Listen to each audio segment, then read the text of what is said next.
if I'm successful, you're successful. No, no, no. Make them successful. You will become really extremely Dude, wealthy. you're giving me shivers in the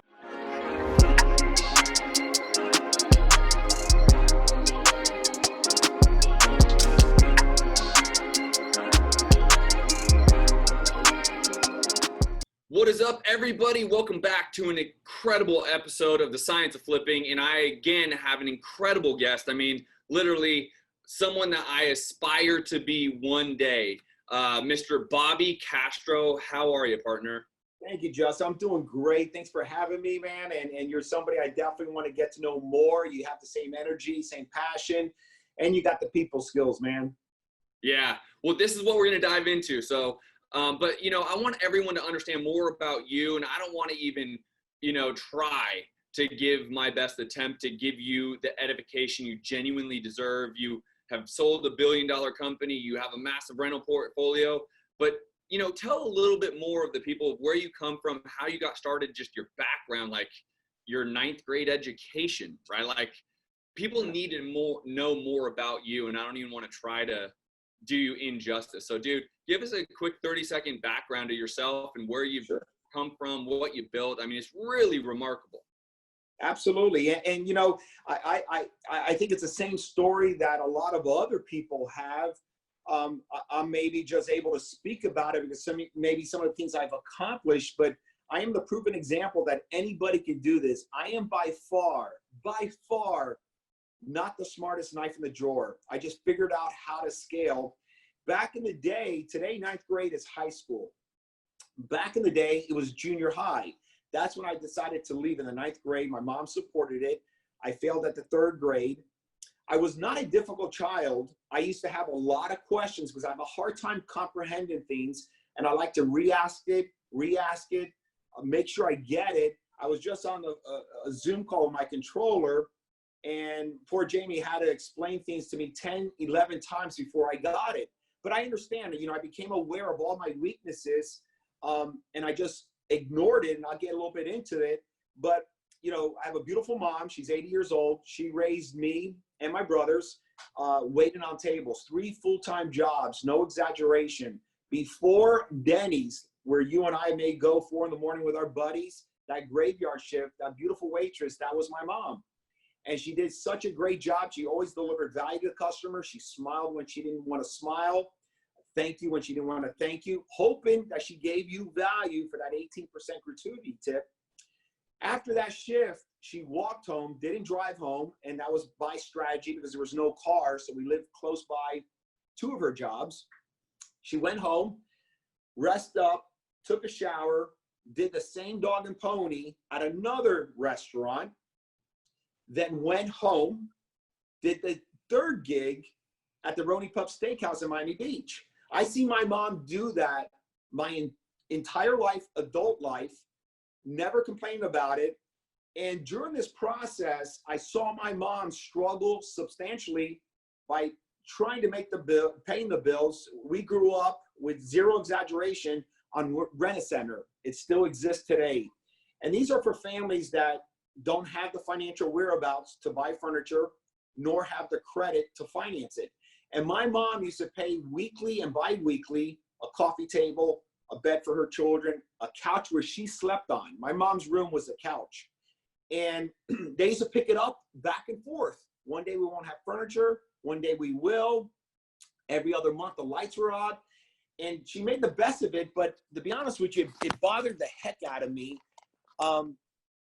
So much, it just bothered me. I just wanted a little bit more about that. I couldn't figure out life, but it just really irritated me because it was so negative. Give you a little backdrop. My dad had me when he was 50. My mom was 27 years old. Big difference here. I was born in the Bronx in New York, and my dad had 11 kids before he met my mother, who was 27. My dad, he passed away when he was 94 years old. He was a beautiful person, a Puerto Rican dude that loved the ladies. The ladies loved him. He was so kind, very passive, and there was a lot of passion, as you can imagine. My mother is Jewish and Irish. My he was Puerto Rican. A lot of personalities in this whole soup, and that comes with some chaos, some drama. We all have it in our families. but it bothered me. There was a lot of chaotic things going on. And I told my mom I want to leave school at the 9th grade. I left school. She got me my first job at Pasquale's, 57th Avenue in Hialeah, at a restaurant. And I started doing what my mom was doing, hospitality. And that's where I picked up some people skills, thanking people, serving people, not expecting anything, but hopefully I did a good enough job for a good tip. And I see my mom do that. And just by nature, I started creating, just giving value, and seeing the frustrations on the backdrop. And my mom even tells me today, Bobby, you figured it out. I had to pretend it, but you actually live it. And what she was saying is that you really mean, when you say thank you to someone, you mean it from your heart. I used to have to thank you when sometimes I didn't want to. And I never understood what my mom used to say about me, because she tells me I never spoke until I was 7 years old. I quit my first job, went into my first business, cleaning restaurants, office buildings. Didn't have much success. I was very young. It wasn't mature in the mind. I got my first true gig at next to the airport in Miami, next to the Miami High Line, 36th Street, Pink Pussycat. And as you can imagine with the name, it was an adult establishment. Sure. So I used to clean the place at 7 in the morning when they closed up. I did that for a while, got more gigs like that. I figured that profile said yes to me. Everyone was saying no because I just didn't have the credentials, insurance, and all that. It ended when an adult entertainer said, "How old is he?" He just, not meaning no harm, but it just triggered like, oh my gosh, we shouldn't have this kid here. That ended that gig, and I quit and went back to waiting on tables, doing hospitalities. My weakness was what I feel a lot of young people on social media have weaknesses from. And this is the reason I decided to come on social media. And I come with no motives, no expectation. Bobby Castro was addicted of the classified ads. There was no internet. Anything that had in the flyer newspaper, become a millionaire, make 100,000 next month, blah, blah, blah, blah, blah, blah. I would respond to it, send away for a package. Every other day, I would have dozens of packages, and I would just smother myself in all this information and do nothing with it, thinking that it was just going to come out of the envelope and deliver me all this money and all this miracles, not realizing I was completely stuck and not understanding it because, I wasn't as blessed as we are today with this internet. Google's very powerful. Google's the best resource out there by far if you're broke. And that was my struggle. I'll be married 30 years this October 6th. Today, Sophie and I sit on a $300 million personal net worth. We have $400 million of our real estate apartment portfolio. No investors. We raise no money for either or business, 1 penny at a time. And I figured to stop that madness many years ago about this fixation of getting rich quickly. I was getting really stuck quickly and I built this momentum, Justin, that I couldn't get out of it. And I think a lot of people are there. They just don't understand that they're there. And people skills by waiting on tables. I was working at the Rusty Pelican on Key Biscayne when I decided to get real in my life. The day changed for me when I was living in my in-laws' house for free.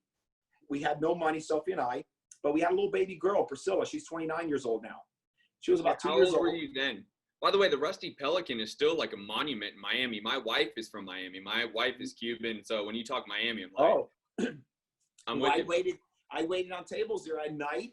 And that's when my life started to really go in a good way. And you were what? You said 29? I know your daughter's 53, so whatever that math is, I can't.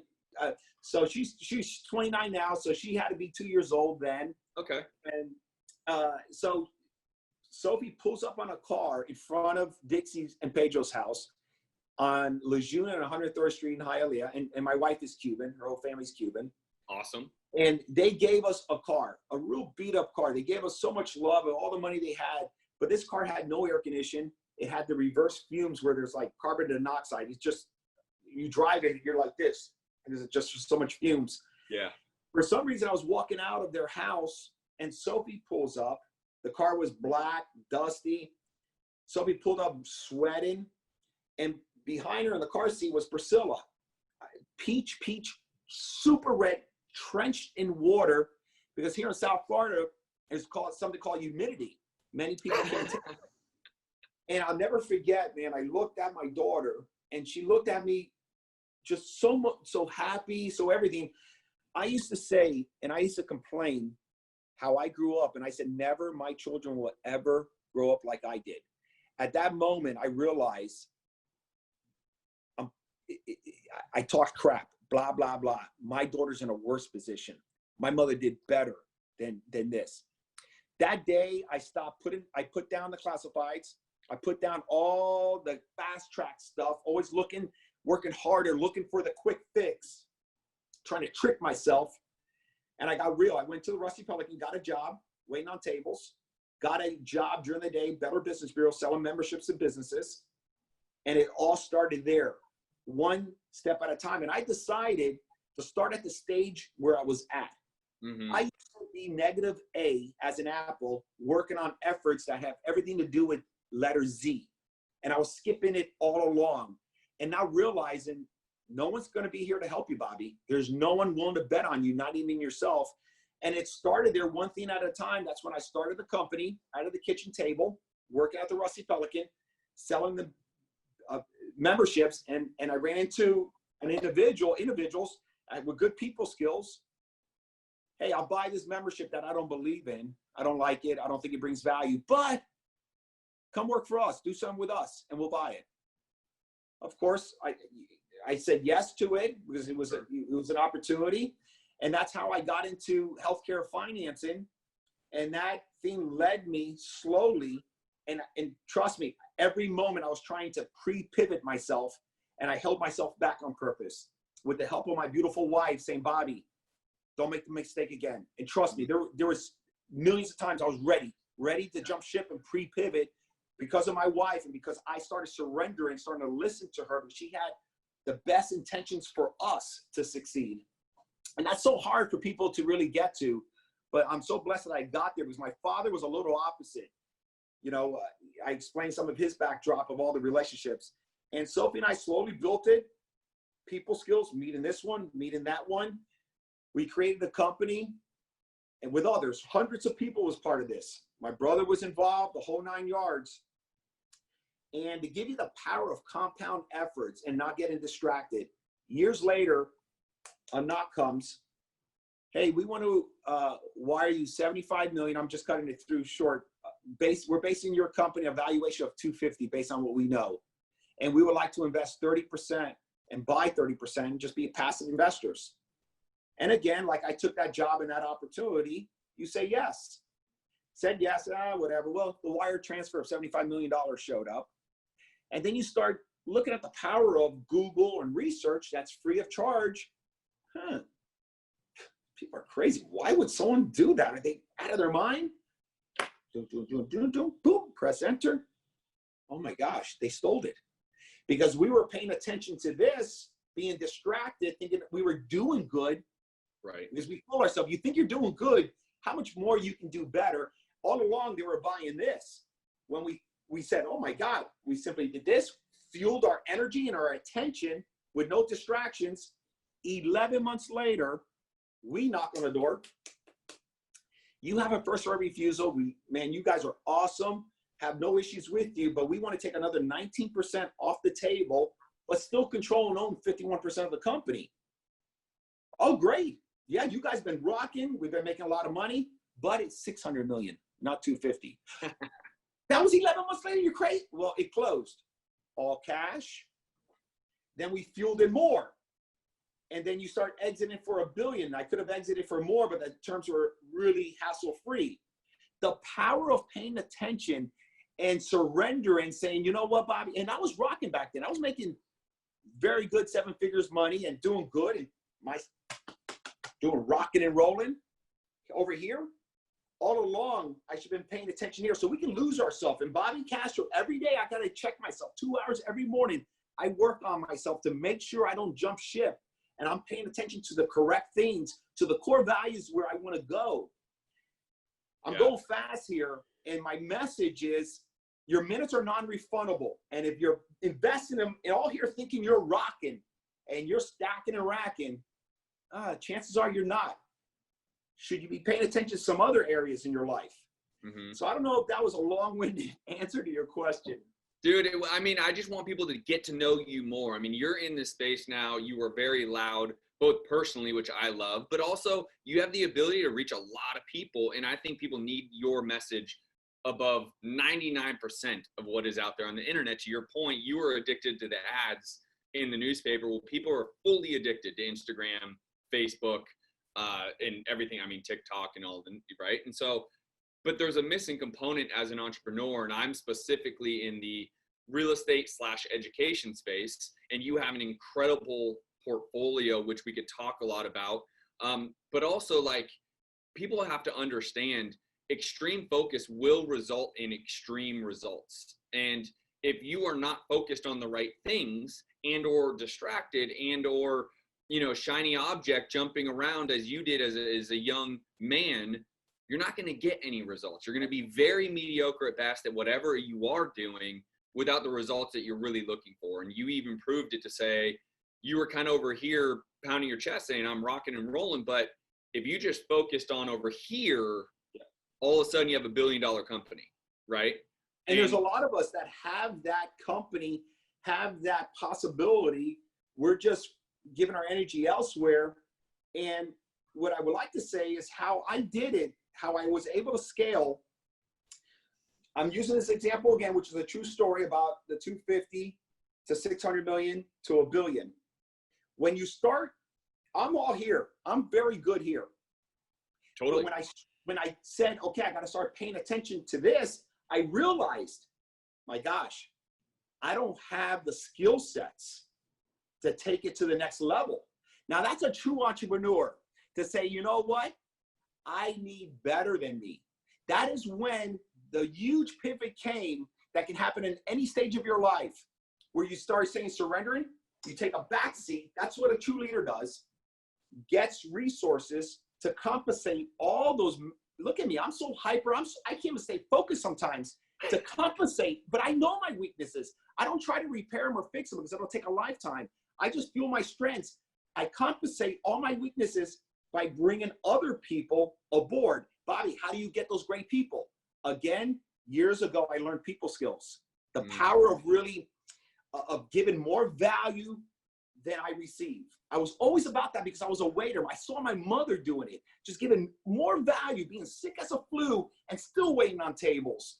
So you have to scale with others. And during the years, starting to understand that, Sophie and I respected every freaking penny, dude. Every penny. We compounded every penny to 10 pennies. We started with 1 house, 2 houses. We made some mistakes before that. We tried to start big again, failed over and over, skipped the process of learning real estate. That's where the investment is learning it. It's magical. Then we started 1 house, went to 16 homes, then sold them, went to a duplex, triplex, no exaggeration, to the point where I was so obsessed that I didn't want to skip the process. Fast forward years later, we sit on $400 million, and we've always been low leverage. We believe real estate's on the buy, gives us hundreds of thousands of dollars a month in distributions, no tax implications. We did this at the same time building that $1 billion company. Well, Bobby, how do you focus on both? You have to understand, real estate is a wealth situation.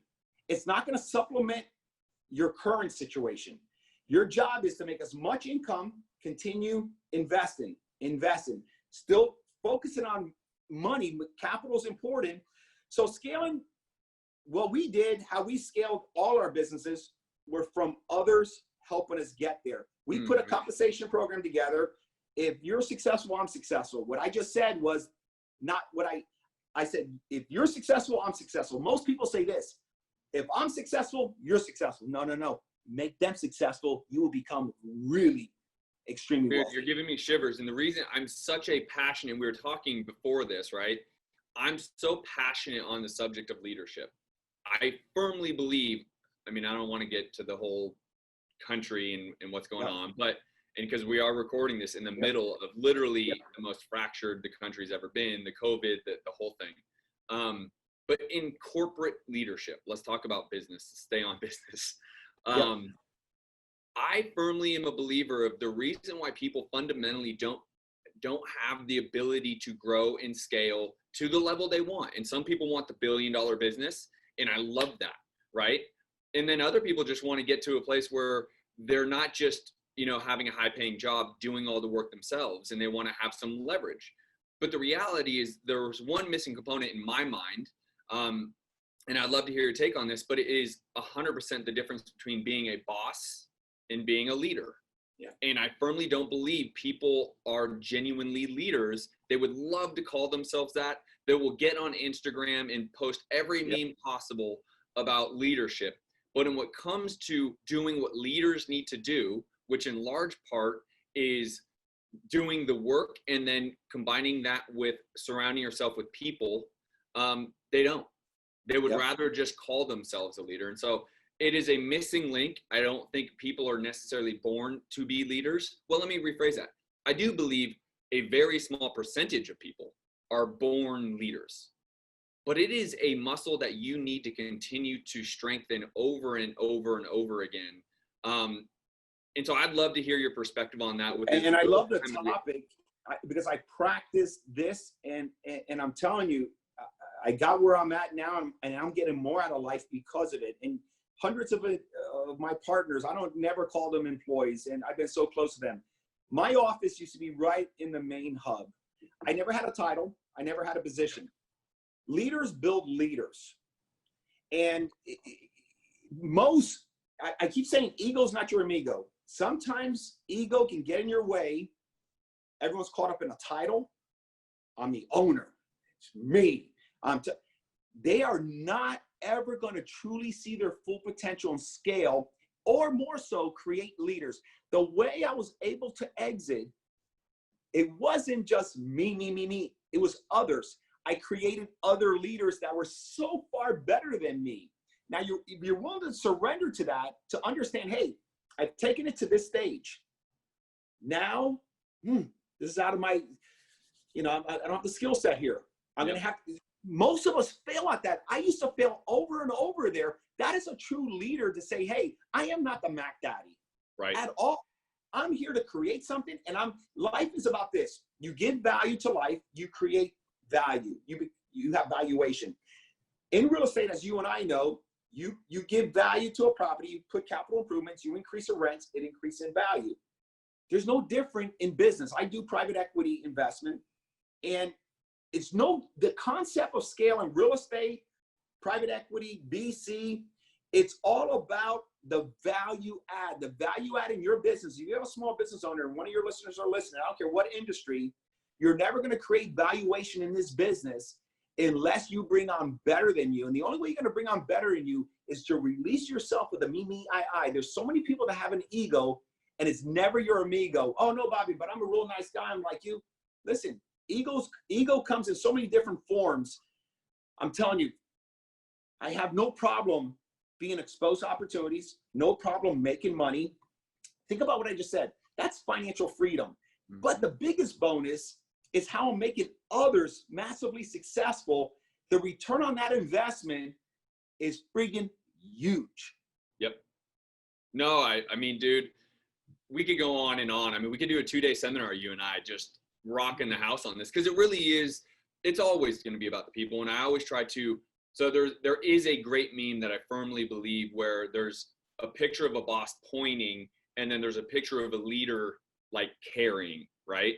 And I've seen that. And I love that meme, but to me, that is really it, right? You lead by example, you lead through your actions, you lead by not having a label, by not being the owner, by literally creating partners in your business, treating them that way, right? And I think another disconnection, I think, is people really don't know how to treat their partners, employees, whatever they want to be able to label them, because they don't know what they value in working with you.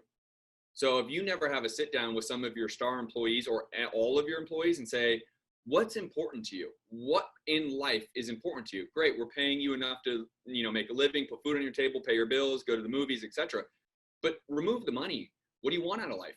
What's your passion? And not understanding that, if you haven't done that right now and you're listening to this podcast, whether you're listening on iTunes, watching it on YouTube, it doesn't matter.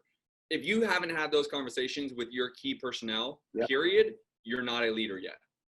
So just true, because man. you don't care about the people enough to even have the conversation. You simply aren't a leader. You may be a boss. You may be a dictator in the sense of you just tell people what to do and they do it. You're not a leader. I agree. You're never going to scale. I mean, I see a lot of companies. I speak to a lot of entrepreneurs, incredible businesses beyond belief that they don't even see it. And they're saying, Bobby, man, but I'm having a hard time scaling.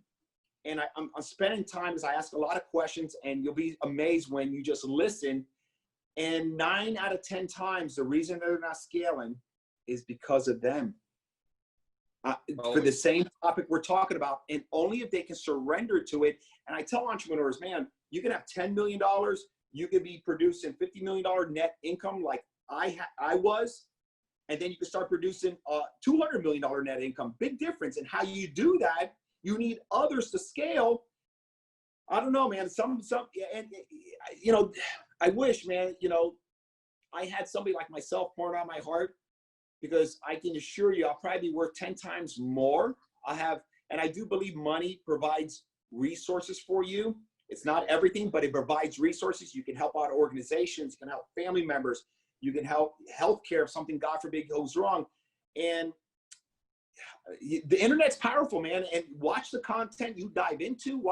Sometimes you're not bizazed with all the planes, the Ferrari, it means nothing. You get nothing out of looking at that stuff.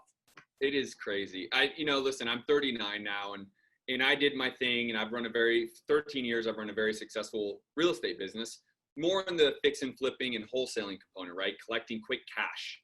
I actually now, because I am now married, my mindset has changed, right? So now it's, dude, the Maseratis, the Rolex, like I've had it all. Yeah. Very cool when you're young and single and just want to be the flashy, D-bag, right? And self-proclaimed, right? I got it, right? I know exactly how I was living. But now the mindset realizes, and sometimes it's just a timing in life, right? So for me, it was a maturity phase of like getting to the place where now I need to think about my future. Who cares about my very nice car that is expensive? Why don't I take that same money and put it into another rental, or say, hey, Bobby, bro, let's do a syndication. I'll give you like that money is so much better used there, etc. And so, again, we could do 13 of these podcasts, because that's a whole nother subject about timing in life and being able to receive what is being communicated. Because first of all, tell everyone where to find you, your YouTube, your Instagram. People need to hear more of you. So tell people where to. My son, on social media, I was only supposed to be on it for 6 months, because when I exited my business, the business for nearly 20 years was like my child, man. I was so close to the people, incredible. And my son, beautiful. I have a son, 23 years old, Sophie and I. He said, Dad, you're going to fall off a cliff, man. You're going to be very depressed, because you used to always give him value, and all my friends pick your brain. They want to know how to do real estate, this, that. Let me put you on social media. I know. But then finally, of course, I said yes, because I love my baby boy. Well, a year later, I'm still here, only because of incredible people. And I want to tell some people, if I may, real quick. And the reason I'm still doing is, and it's sad, man. This is what most people don't want to hear them talk about social media. I get a lot of these DMs and messages from incredible, beautiful people. And it's scary. Suicide, depression, drug abuse. And you look on their profile, you would never, ever believe it. It seems like, my God, I want their life. That's right. Behind the screen, I found out on the social media, they're so truthful. And it breaks my heart, because I'm speaking to people that don't even know how they're going to make payroll, but yet they're driving a $200,000 car. And that's a problem. So it keeps me engaged, because they're vulnerable. They want to improve. They want that. And my content is just about reminders, man. The strategy comes when you're ready for a strategy. Right now, what I give is some wake-up calls and some basics of talking to another Bobby who's all over the place. You will get to a stage where you do need strategy, but right now, before you invest in strategy, you got to get yourself right. But my Instagram is official Bobby Castro. Some people like me, some people don't, and I don't blame them, to be honest with you, because I get all frantic and everyone says, why do you get so mad? I'm not mad. I just want to urgently tell people, you're burning your minutes, man. Don't you see it? I get it. They don't see it, but I see it. And, go to Google, put Bobby Castro. I'm sure something will pop up. Well, and here's the thing. You win either way. If people love you, they will be diehard Bobby Castros, right? You win. If they don't, you win, because they're not going to resonate with you anyways. They're the ones that have the weak mindset that always will blame someone else. And you're not a psychologist. You're not a therapist. Like, you're not, all you can do is give back the way you know the best way how, right? So God bless your son for getting you out here, bro, because you are changing people. You know, we have a mutual friend, Cole Hatter. I saw you did something with Cole. Like, you are just changing people's lives just by being you, bro. And again, you say this on, I've been following you. This is why I'm, you know, you're here, and thank you again. The whole no motives, that's the key. You know, all these people on Instagram, Facebook, there are motives, and I get it, but they're coming from a place of like, pay me this and I'll give you this information. I respect it. In fact, to some level in the real estate space, I'm in that game. I understand that. But I love that you're there financially to say literally no motives. I just want to change your life the same way I was able to change my employee's life, my partner's life, and that's right. So be it, right? And so, dude, I couldn't appreciate you more. And there's good people out there like you, man. Teaching people bona fide formula, especially in real estate, it's never going to be a better opportunity. There's going to be massive wealth being created here in 2021. And I'm begging people, invest in bona fide information. So when it comes around, you are ready. You're like a friggin' fighter in training for 9 months, ready for that championship fight.